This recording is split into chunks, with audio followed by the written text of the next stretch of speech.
Kansara DTV news ગુજરાતીમાં આપનું સ્વાગત છે। નજર કરીએ આજના મુખ્ય સમાચારો।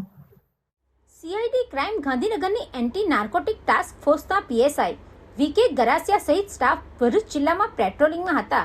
તે દરમિયાન બાતમી મળી હતી કે બાઇક ઉપર કેટલાક ઇસમો ગાંજો, ચરસ અને એમડી ડ્રગ્સ જેવા માદક પદાર્થોનું કેટલાક ઇસમો ગેરકાયદેસર રીતે વેચાણ આપલે કરે છે। જેવી બાતમીના આધારે સીઆઈડી ક્રાઇમ ગાંધીનગરની એન્ટી નાર્કોટિક ટાસ્ક ફોર્સે અંકલેશ્વર નેશનલ હાઈવે ઉપર અંસાર માર્કેટ નજીક વોકિંગ ફ્લાયઓવર પાસે વોચ ગોઠવી હતી। તે દરમિયાન વાલિયા ચોકડી તરફથી બાઇક ઉપર 3 ઇસમો આગળ બેગ મૂકી આવી રહ્યા હતા। તેઓને અટકાવવા જતા પોલીસને જોઈ 3 પૈકી એક ઇસમ કૂદીને ભાગી ગયો હતો।